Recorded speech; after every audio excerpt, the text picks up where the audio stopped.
Hello, I am here joined with my family. This is Jessica. This is Rona. and this is Anne Marie. and I'm Salem Farmville.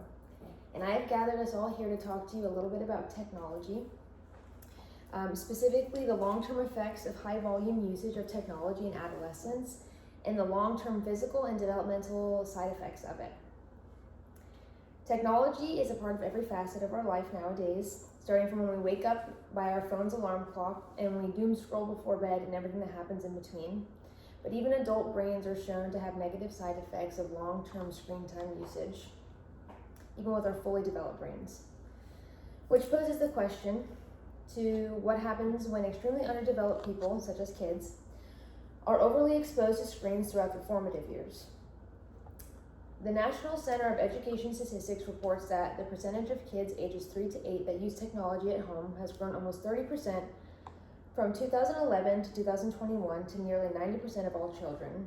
And while some usage of technology is required through culture and education purposes, there has been a recent shift in how kids are interacting with screens with the newer development of things like tablets and iPads. Kids have always been privy to TV screens, but the introduction of handheld devices has changed the way that kids interact with these kind of stimulants. With previous generations of kids who simply watched cable TV, came with brief commercial breaks that somewhat forced a break in engagement. With handheld devices come applications like TikToks and YouTube that give never-ending stimulation to increase the platform's engagement. To simply put it, these applications are marketed towards everybody, but our children are specifically susceptible to them because of their low attention spans. They create a vicious cycle of dopamine release and the chemical associated with pleasure and reward, leading to a drug-like addictive cycle, says Dr. Rosati at the University of Rochester Medicine. And as with adults, addiction is not something that is easy to manage, especially when ceasing all technology use is likely impossible.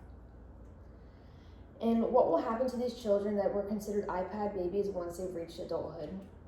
Statistics expressed by the Curious Journal of Medical Science has shown that prolonged screen time during adolescence and early adulthood is associated with higher cardiometabolic risk, meaning that with the proven increase in screen time yearly, children are growing more likely to develop diabetes and hypertension as adults.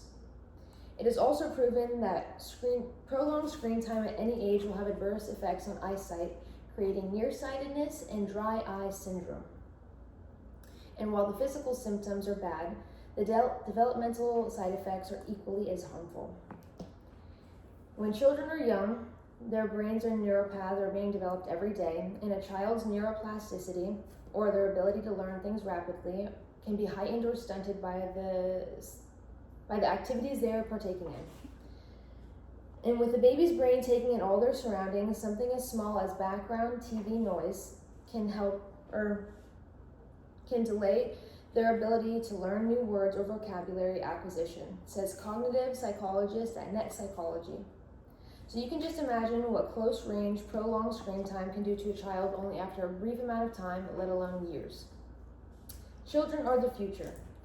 Just like we have been taught to moderate the amount of junk food that a child is eating, we must also moderate the amount of junk a child's brain is intaking.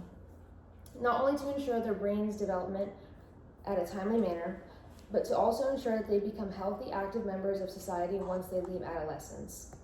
Something as small as limiting their screen time usage or delaying screen time until they're able to regulate the usage themselves.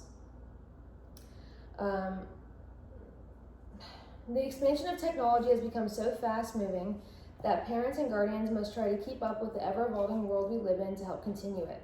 Children deserve the chance to grow up and be healthy, and it is the job of adults to help guide and protect them. Done.